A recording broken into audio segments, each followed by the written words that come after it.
اسلام کا جو نظام میراث ہے یہ کوئی بائی چوائس نہیں ہے کہ عمل کر لو تو اچھی بات ہے اور اگر عمل نہیں کرو گے تو کوئی حرج کی بات نہیں ہے۔ اللہ نے جب میراث کا قانون بیان کیا تو کیا فرمایا؟ تلک حدود اللہ، اے میرے بندو یہ اللہ تعالیٰ کا بنایا ہوا قانون ہے۔ وَمَن يُطِعِ اللَّهَ وَرَسُولَهُ يُدْخِلْهُ جَنَّاتٍ تَجْرِي مِن تحتها الْأَنْهَارُ خَالِدِينَ فِيهَا أَبَدًا، جو اللہ کی بات مانے گا، جو رسول کی بات مانے گا، جو اللہ کے قانون پر چلے گا، اللہ اس کو جنت میں ڈالے گا جہاں جنت میں ہمیشہ ہمیشہ رہے گا۔ وَذَلِكَ الْفَوْزُ الْعَظِيمُ، اور یہ بہت بڑی کامیابی ہے۔ وَمَن يَعْصِ اللَّهَ وَرَسُولَهُ وَيَتَعَدَّ حُدُودَهُ، اور جو اللہ کی نافرمانی کرے گا، جو رسول کی نافرمانی کرے گا، جو اللہ کے قانون کو توڑے گا، جو اللہ کے نظام میراث کو نہیں مانے گا، جو اللہ کے بنائے ہوئے قانون کے مطابق اپنی بہن بیٹی کو حصہ نہیں دے گا، اللہ کیا فرماتا ہے؟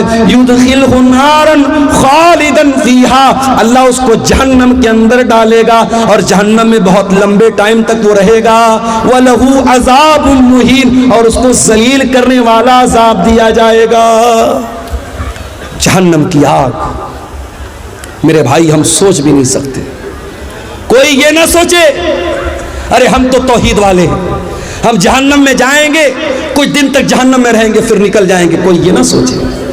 جہنم کی آگ ہم ایک سیکنڈ کے لیے برداشت نہیں کر سکتے، اس لیے کہ جہنم کی آگ تو بڑی خطرناک ہوگی۔ اللہ فرماتا ہے کلما نضجت جلودہم بدلناہم جلودا غیرہا لیذوقوا العذاب، جب جہنم کی آگ میں تمہاری چمڑی جل جائے گی ہم دوسری چمڑی چڑھا دیں گے، ہم بار بار جلنے کی تکلیف جہنمیوں کو دیں گے۔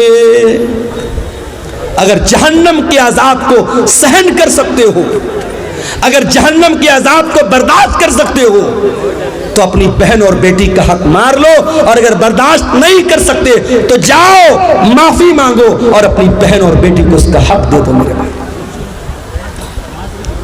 ایک اور طریقہ چل رہا ہے حرام خوری کا، اور مسلمانوں میں زیادہ پایا جا رہا ہے۔ زمین میری ہے اور میری زمین کے بغل میں اس کے میرے پڑوسی کی زمین ہے، میں دھوکے سے کیا کرتا ہوں، اپنے پڑوسی کی زمین کا 1 فٹ حصہ اپنی زمین میں شامل کر لے رہا ہوں۔ میں مثال دے رہا ہوں، اپنے پڑوسی کی، اپنے رشتہ دار کی زمین پر ناجائز قبضہ کرنے کے لیے زمین پر بنی ہوئی باؤنڈری کو مٹا دینا، نشان کو مٹا دینا، یا زمین و جائیداد کے کاغذ میں ہیر پھیر کر لینا۔ میرے پیارے ساتھیو اگر یہ کام آپ کرتے ہیں تو کان کھول کر کے سن لیجئے، اللہ کے نبی فرماتے ہیں لعن اللہ من غیر منار الارض، جو زمین کے نشان کو بدل دے، جو جائیداد کو ہڑپنے کے لیے، زمین کو ہڑپنے کے لیے زمین کے نشانات کو بدل دے، اس کے اوپر اللہ کی لعنت برستی ہے۔ اگر اللہ کی لعنت کہ ہم حقدار بننا چاہتے ہیں تو یہ کام کر سکتے ہیں، ورنہ میرے پیارے ساتھیو یہ بہت ہی خطرناک کام ہے۔ اور آگے بڑھیے، اللہ کے نبی فرماتے ہیں ان رجالا یتخوضون فی من مال اللہ، کچھ لوگ اللہ تعالیٰ کے مال میں ناجائز قبضہ کرتے ہیں، دوسروں کا مال ناجائز طریقے سے کھاتے ہیں، ایسے لوگوں کا انجام کیا ہوگا؟ فرمایا ایسے لوگوں کو اللہ تعالیٰ جہنم کی آگ میں پھینک دے گا۔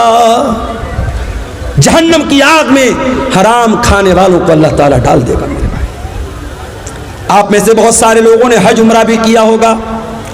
سعودی عرب کے اندر داخل ہوتے ہی انڈیا کا روپیہ کام کرنا بند کر دیتا ہے، بنگلہ دیش کا ٹکا کام کرنا بند کر دیتا ہے، امریکہ کا ڈالر کام کرنا بند کر دیتا ہے۔ سعودی میں آپ گئے تو آپ سعودی ریال چاہیے آپ کو۔ ایک مرتبہ میں گیا عمرہ کے سفر پہ، میں یہاں سے ریال لے کے گیا، اتفاق سے میری فلائٹ ڈائریکٹ نہیں تھی، تو دبئی کے ایئرپورٹ پر فلائٹ چینج کرنی تھی مجھے۔ اب دبئی کے ایئرپورٹ پر سامان، بھوک لگ رہی تھی، کچھ کھانا تھا، تو وہ ریال بھی لینے کو تیار نہیں ہے۔ اس نے کہا کہ ہمیں دبئی کا پیسہ چاہیے، جو یونائٹڈ عرب امارات کا جو وہ درہم ہوتا ہے ہم کو وہ چاہیے، ہم کو یہاں سعودی کا ریال نہیں چاہیے۔ میرے پاس ریال تھا، میں انڈیا سے ریال بنا کے لے کے گیا تھا۔ ہر دیش کی اپنی ایک کرنسی ہے۔ امریکہ کے لوگ انڈیا میں آتے ہیں، ڈالر کو روپیے میں بدل کے ایکسچینج کر کے تب آتے ہیں۔ انڈیا کا آدمی سعودی جاتا ہے، اپنے روپیے کو ریال میں چینج کرتا ہے. ہر دیش کی اپنی ایک کرنسی ہوتی ہے میرے بھائی. ایک بات بتاؤں آپ کو، قیامت کے دن کرنسی کون سی چلے گی؟ کسی کا مال ہڑپ لیا کسی نے، 1 لاکھ روپیہ کسی کا ناجائز قبضہ کر لیا. اب قیامت کے دن جس کا پیسہ اس نے مارا ہے، جس کا حق مارا ہے، اس نے اللہ کی عدالت میں کہا، اے اللہ اس نے میرا 1 لاکھ روپیہ ناجائز طریقے سے لیا ہے. اللہ کے نبی فرماتے ہیں قیامت کے دن روپیہ تو نہیں چلے گا، پیسہ تو نہیں چلے گا، درہم تو نہیں چلے گا، دینار تو نہیں چلے گا. قیامت کے دن کون سی کرنسی چلے گی؟ ذرا غور سے سننا کٹیہار کے لوگوں، حسن گنج کے لوگوں، ذرا غور سے سننا کہ قیامت کے دن کون سی کرنسی چلے گی. اللہ کے پیارے نبی فرماتے ہیں اپنے صحابہ سے، اے میرے صحابہ یہ بتاؤ کہ سب سے غریب آدمی کون ہے، سب سے کلاش آدمی، سب سے نردھن آدمی، سب سے پور آدمی کون ہے، سب سے غریب آدمی کون ہے؟ صحابہ نے کہا اللہ کے نبی جس کے پاس درہم نہ ہو، دینار نہ ہو، روپیہ نہ ہو، پیسہ نہ ہو، سب سے بڑا غریب وہی ہے. آپ نے فرمایا میری امت کے اندر سب سے بڑا غریب وہ ہوگا جو قیامت کے دن روزہ لے کر کے آئے گا، نماز لے کر کے آئے گا، صدقہ خیرات لے کر کے آئے گا، زکات لے کر کے آئے گا، مگر کسی کو گالی دی ہوگی، کسی کو برا بلا کہا ہوگا، کسی کا مال ہڑپا ہوگا، کسی پر جھوٹا الزام لگایا ہوگا، اس کی نیکیاں ان حقداروں کو بانٹ دی جائیں گی. جس کا حق آپ نے مارا ہے، آپ کا روزہ لے کے چلا گیا، آپ کی نماز لے کے چلا گیا، آپ کا صدقہ خیرات لے کے چلا گیا، آپ کا حج اور عمرہ لے کے چلا گیا. اور اللہ کے نبی فرماتے ہیں فَإِن فَنِيَتْ حَسَنَاتُهُ اگر اس کی نیکیاں ختم ہو جائیں گی اور پھر بھی کچھ حقدار لوگ لائن میں کھڑے ہوں گے، اللہ تعالیٰ ان حقداروں کے گناہ اس کے اوپر لاد دے گا. اللہ اکبر. ہم لوگ تو بڑا خوش ہیں صاحب، ہم نے تو بڑا دان دیا ہے مدرسوں میں، بڑا جلسوں میں دان دیا ہے، بڑا حج اور عمرہ کیا ہے. قیامت کے دن اگر حقوق العباد میں کوتاہی کی ہے، اگر کسی کا حق مارا ہے، قیامت کے دن یہ دان، یہ چندہ، یہ روپیہ، یہ پیسہ جو اللہ کی راہ میں ہم نے دیا ہے سب برباد ہو جائے گا اگر ہم نے حقوق العباد میں کوتاہی کی. میرے پیارے ساتھیوں، اللہ کے پیارے نبی فرماتے ہیں اگر اس کی نیکیاں ختم ہو جائیں گی اور پھر بھی حقدار لائن میں لگے ہیں، اللہ تعالیٰ ان حقداروں کے گناہ اس کے اوپر لا دے گا.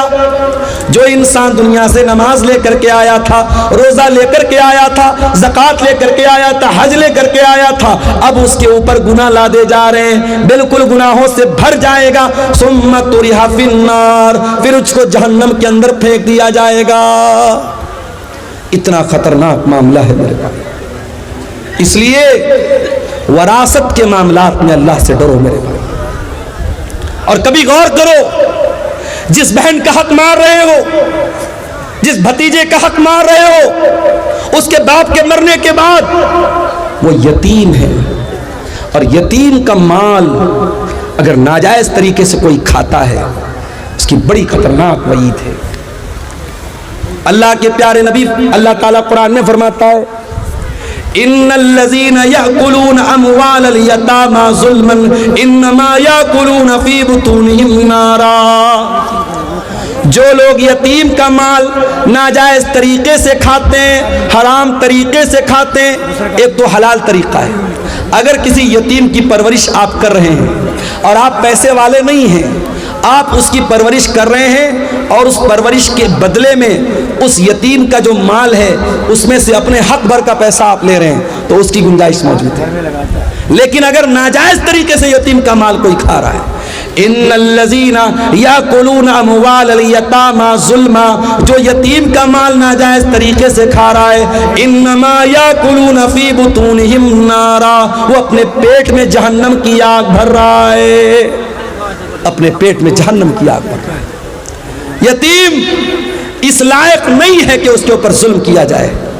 بڑا بے رحم ہے وہ انسان، بڑا جانور ہے وہ انسان جو کسی یتیم کے حق کو دبائے، جو کسی یتیم کو مارے، جو کسی یتیم پر ظلم کرے. اللہ کے پیارے نبی تو یہاں تک فرماتے ہیں انا وکافل الیتیم کہاتین، میں اور یتیم کی پرورش کرنے والا جنت میں اس طریقے سے رہیں گے. آپ نے اپنی دونوں انگلیوں سے اشارہ کر کے فرمایا جیسے یہ دونوں انگلیاں ایک دوسرے کے ساتھ ملی ہوئی ہیں. او لوگوں، یتیم کی پرورش کرنے والا جنت میں میرے ساتھ رہے گا. آج ان مدرسوں میں یتیم بچے پڑھتے ہیں، ان مدرسوں میں یتیم بچے پڑھتے ہیں، اور ان یتیم بچوں پر اگر آپ کوئی مال خرچ کرتے ہیں اس سے ڈبل فائدہ آپ کو ملے گا۔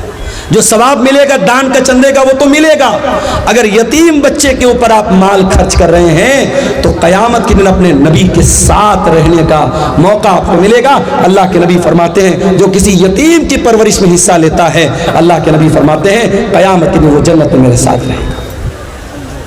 میرے پیارے ساتھیوں، کسی یتیم کے مال کو ناجائز طریقے سے کھانا جب حرام ہے، آپ کی بہن بھی آپ کے باپ کے مرنے کے بعد یتیم ہو گئی، آپ کا بھتیجا اپنے باپ کے مرنے کے بعد یتیم ہو گیا، اس بھتیجے کا اس بہن کا حق مارنے کے پہلے سوچ لو کہ کل اگر تمہارے بچے یتیم ہو گئے تو ان کا کیا ہوگا۔ اس کی جگہ اپنے آپ کو رکھ کے سوچو، تمہارا انتقال ہو جائے اور تمہارے بچوں کے ساتھ کوئی ناانصافی کرے، تمہارے بچوں کا کوئی حق مار لے تو سوچو تمہیں کیسا لگے گا۔